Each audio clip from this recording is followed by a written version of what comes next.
Good morning, everyone. 11th Commerce English Medium, chapter number 4 in economics. Concept is price determinations in the market. Price determinations explain the process of determining a stable price at which goods are actually bought and sold in the market. एक ऐसी stable price के बारे में हम बात करने जा रहे हैं जिसके ऊपर बायर परचेस करने के लिए रेडी हो जाता है और सेलर सेल्स करने के लिए रेडी हो जाता है.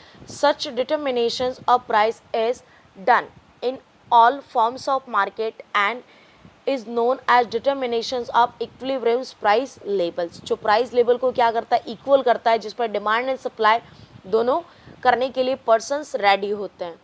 ले पर्सन्स में think that prices are decided by the producers और सेलर्स. कुछ लोग सोचते हैं कि जो प्राइस होती है वो प्रोड्यूसर और सेलर डिसाइड करता है, लेकिन ऐसा होता नहीं है. But in reality, it is not so. Individual producers or seller do not decide the prices. Individual seller or producer इसको decide करता नहीं. Price are determined by the interactions of the market demand and supply. Market के अंदर goods की demand and supply क्या है उससे related ही उसकी प्राइस को डिसाइड किया जाएगा. Now since supply schedules and demand schedules move in opposite directions, equilibrium is attained only when the two curves intersect each other. जहाँ पे डिमांड और सप्लाई एक दूसरे को इंटरसेक्ट करेंगे जिस प्राइस पर, वही प्राइस मार्केट के अंदर सेल्स के लिए डिसाइड की जाएगी. Such a price prevails in the market and individual seller take this price as a single to determine price of their individual produce in industries in perfect competitions form. Take this price as a given in monopolistic and oligopoly market. This price is taken as a singles.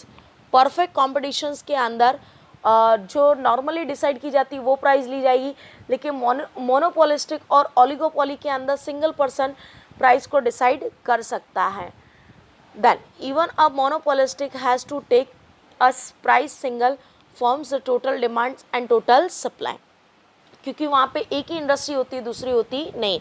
जैसे हमारे अहमदाबाद के अंदर आई हुई है torrent power. Torrent power एक ऐसी अकेली company है जो इलेक्ट्रिसिटी प्रोवाइड करती है, तो इसकी मार्केट में क्या हो गई, मोनोपोली. और वो अकेले ही डिमांड को पूरा करने वाला, ये सप्लाई को पूरा करने वाला इंडस्ट्री है.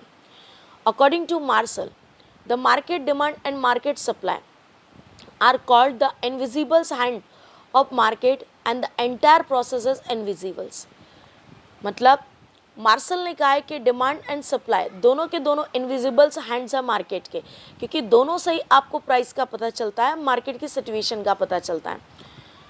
The two curves from across as shown in the figure below. चलिए देखते हैं.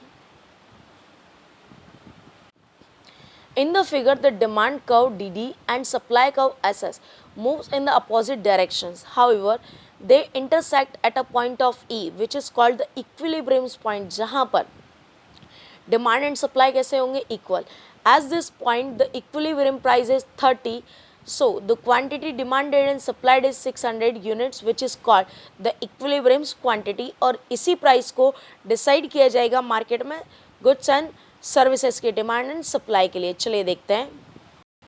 यहाँ पे आप देख सकते हैं कि हमको प्राइस दे करके रखिए 10 से लेकर के 50 तक, 10, 20, 30, 40 एंड 50. कमोडिटीज़ की जो डिमांड है वो 10 रुपीज़ पे कितना है, 100. 20 पे कितना हो गया, 800. 30 पे कितना हो गया, 600. 40 पे कितना हो गया, 400.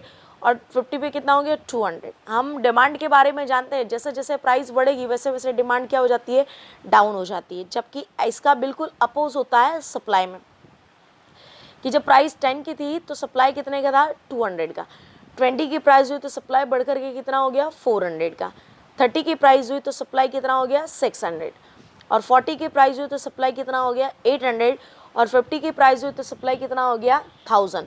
बिल्कुल अपोज है. जब प्राइस कम हो जाती है तो डिमांड आपकी हाई होती है, जब प्राइस कम होती है तो आपका सप्लाई कैसा होता है, लेस हो जाता है. चलिए देखते हैं कर्व के अंदर हमें जो एस से बताया गया वो सप्लाई का कर्व है, डाउनवर्ड से अपरवर्ड जाता है. जो डी से बताया गया वो डिमांड कर्व है. दोनों एक ही जगह पे इंटरसेक्ट करते हैं, वो है प्राइस 30 की. 30 पर कमोडिटीज़ की डिमांड 600 है और कमोडिटीज़ का सप्लाई भी कितना है 600। जब प्राइस 30 की है तो वहाँ पर डिमांड कितने की है 600 की और सप्लाई भी कितने का है 600 का, दोनों इक्वल हुए। सो मार्केट में सेल्स करने के लिए गुड्स की प्राइस क्या डिसाइड की जाएगी 30, क्योंकि यहाँ पर लोग इक्वली डिमांड करते हैं, जितना हम मार्केट में सेल्स करना चाहते हैं उतना ही। तो इस तरीके से जिस पॉइंट्स पर डिमांड एंड सप्लाई कब एक दूसरे को इंटरसेक्ट करते हैं, जिस प्राइस पर डिमांड एंड सप्लाई इक्वल होता है, उस प्राइस को हम मार्केट में सेल्स करने के लिए डिसाइड करते हैं। Now if price is raised by the industry to the 40 rupees by ignoring the demand and supply schedules, the total demand contracts to 400 units from 600 unit while the supply expanded to 800 units। मतलब यहाँ पे demand कम होती है और supply कैसा होता है ज़्यादा, when price is 40। Since the demand is lesser than the supply as shown by the distance between the point A and C, the market price will have a tendency to fall back 30। This is the equilibrating process of the market। 30 rupees का point एक ऐसा point मिलता है जहाँ पे goods की price पर demand and supply कैसा होता है इक्वल होता है, उसमें कोई चेंज होता नहीं है। Now a price is reduced by industry 20 by ignoring the demand and supply schedules, दोनों को हम इग्नोर कर देते हैं। The total demand expand 800 unit while the supply contract is 400। जब प्राइस 20 की होती है तो डिमांड कितने की है 800 की और सप्लाई कितने का है 400 का। Since demand is greater than the supply as shown by the distance between point D and B, the market price will have a tendency to rise back to 30। This again is the invisible process of the market. दोनों के अंदर हमें एक ही चीज़ नज़र आती है, जब price 40 की थी तो वहाँ पर भी अपोज द डिमांड लेस थी और सप्लाई कैसा था हाई। हमने कम प्राइस ली 20 का लिया तो यहाँ पर डिमांड हाई हो गई और सप्लाई कैसा हो गया कम। तो हमें एक ही ऐसी प्राइस मिलती है जहाँ पर डिमांड एंड सप्लाई दोनों कैसे होते हैं इक्वल होते हैं, उसमें कोई चेंजेस होता नहीं है। सो इस तरीके से यहाँ पर हमें सीखने को मिला कि कोई भी इंडस्ट्री मार्केट के अंदर किस तरीके से प्राइस डिसाइड करते, ये आपको दिखाई नहीं देगा, ये इंडस्ट्रीज को नज़र आता है। इंडस्ट्री उसी हिसाब से क्या करते हैं वहाँ पर प्राइस को डिसाइड करते हैं ताकि उनको सप्लाई करने में कोई प्रॉब्लम्स ना हो और जो पर्सन्स होते हैं इजीली उसको एक्सेप्ट भी करते हैं। लेकिन आपके माइंड में ये सेट नहीं होगा कि किस तरीके से प्राइस को डिसाइड किया जाता है। आपने यहाँ पर सीखा तो आपको पता चलेगा कि किस तरीके से मार्केट के अंदर गुड्स की प्राइस को डिसाइड किया जाता है। सिंगल कोई पर्सन यहाँ पर डिसाइड कर सकता नहीं है। यहाँ पे ओवरऑल मार्केट की सप्लाई एंड डिमांड को ध्यान में रख कर के ही हम क्या करते हैं प्राइस को डिसाइड करते हैं। हाँ, जहाँ पे इंडिविजुअल पर्सन डिसाइड करता है तो वो सिर्फ और सिर्फ ओलिगोपॉली एंड मोनोपोलिस्टिक मार्केट होगा कि मीन्स जिस फील्ड के अंदर सिर्फ और सिर्फ एक ही इंडस्ट्री काम करती हो, दूसरी इंडस्ट्री वहाँ पर कामकाज करती नहीं हो। सो आज हमने इतना सीखा, यहाँ पर चैप्टर की एंडिंग भी हो रही है। आपको इतना अच्छे से करना है, इसमें कोई प्रॉब्लम्स हो तो आप मुझसे पूछ सकते हैं। Thank you so much.